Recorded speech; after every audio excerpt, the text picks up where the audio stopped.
I woke up this morning, and like I have for many, many years, the first place I surveyed for the news of the day was the Drudge Report.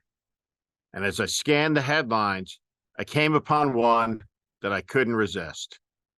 George Santos, the disgraced former New York congressman expelled by an overwhelming vote, is now on Cameo. When I saw it, before I came to my senses, I almost succumbed to the nonsense, to the insanity, to the fact that what's playing out in front of us, though it is deadly serious, plays out like a joke, a farce, a Saturday Night Live episode that never, ever, ever stops. The parody has outraced the reality. The reality can't keep up. It is an extraordinary moment. The absurdities around us continue to pile higher and higher and higher. And no doubt, there are thousands and thousands of people who will avail themselves of the opportunity to have George Santos call someone they know and say something stupid. At any rate, it's likely that soon George Santos will be in a federal prison where he belongs to be, because he is a fraud, a con man, an utterly and absolutely disreputable figure, and that he found his way into the Congress from the state of New York under the nose of the New York Times says everything you need to know about the absolute neglect of our politics by the American news media, which has become an essential partner to the political class that they are supposed to cover.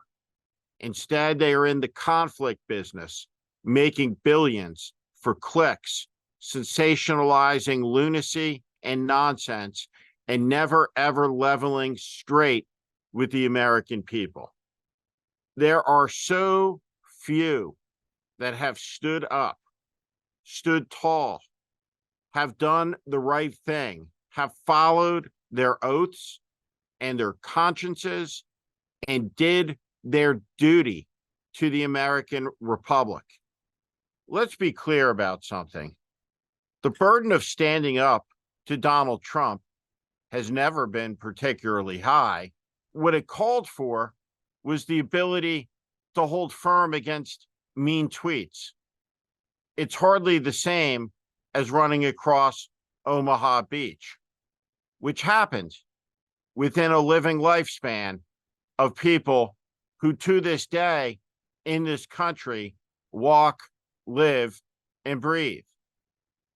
But in this moment of profound cowardice and cynicism, what we've seen is a profound moral capitulation to the most unworthy of men, who has built the most unworthy of causes, but one that is within dangerous reach of shattering America's democracy and taking away the agency, the liberty, the freedom to choose from millions and millions of Americans.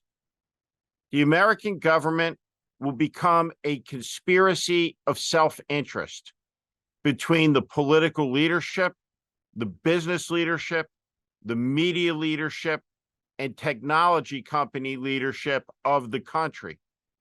There will be a small cast of oligarchs who direct and control substantially and overwhelmingly the lives of ordinary people, who are captive to breaking a leg and being pauperized by the medical bill, who are prisoners of the algorithm that is dictated to them and to their children, or to the addictions that came from the license given to some of the greediest people in American history, who are directly responsible for killing 1 million of our fellow citizens with poison that the government told the American people was safe.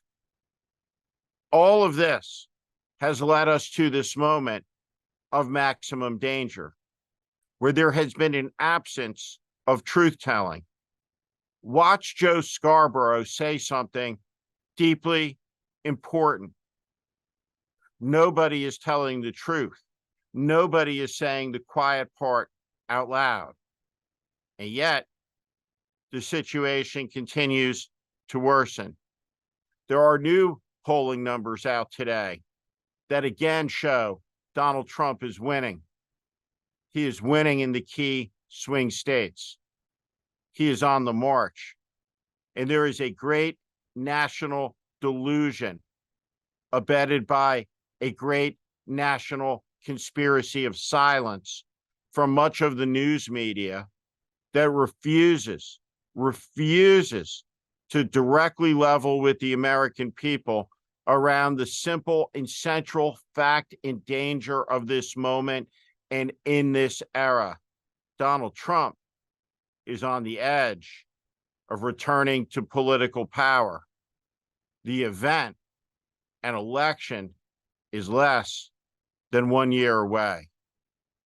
One of the people who has stood tall in this moment is the former Republican Congresswoman from Wyoming, Elizabeth Cheney, the daughter of a vice president of the United States, who before this last election advised his daughter, defend the Republic.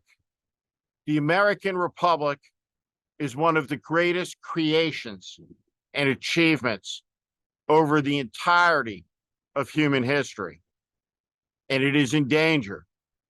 It is in danger because of a combination of malice and cynicism, selfishness, and neglect. But it is not yet too late. This moment will require an articulation of the importance of union. We talk often in America about our disagreements and about our differences, and we apologize to each other in advance for any affront to the possibility that you might be exposed to a contrary idea. It has led us to a dangerous place. What it is time to talk about is what we share in common. And what we share in common is a heritage of Americanism. And what Americanism is a philosophy of freedom that believes in the American Constitution as a vehicle to guide us as we move into the future, that gives us the flexibility to conduct our own revolutions in our own time, to bring about change, to face injustice. What we have been given by our ancestors is a profound gift. And what the gift requires us to appreciate is that in union, together, across a mighty continent, that we are stronger together, that we are free together, that we must respect and understand the limitations of the ambition of the people who seek to lead us. They are not kings or emperors. They are of us, and they are below us. Our government is a government of ordinary people. Our system requires that it be of the people, by the people, for the people. In this moment is challenging that premise, that central idea. And that idea must be held up. It must be affirmed. It must be celebrated. We must defend it. We must defend the idea that in America, the people decide the outcome of elections and thus the destiny of the nation, and that the power to do so can never be taken, not because someone wants it, not because someone demands it, not because someone needs it, not because someone is sad that they lost it, and we're overeating, that's for you, Kevin McCarthy.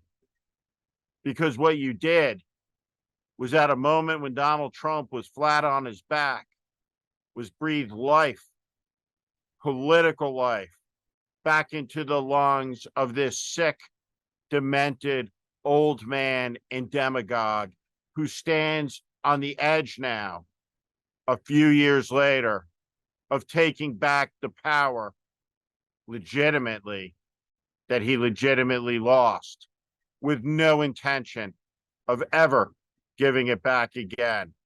What Elizabeth Cheney is talking about is important and necessary and timely. We must talk about it. We must talk about it everywhere, in every corner of the country. We must understand this moment together, what is at risk.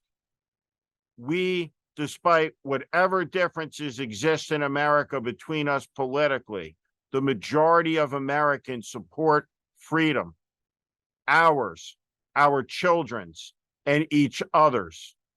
It must be defended. It must be defended now. It must be defended so that the next generation will know what we have known, the fruits of liberty and its promises. It's time to reform America, not burn it down. And that's what this next election is about.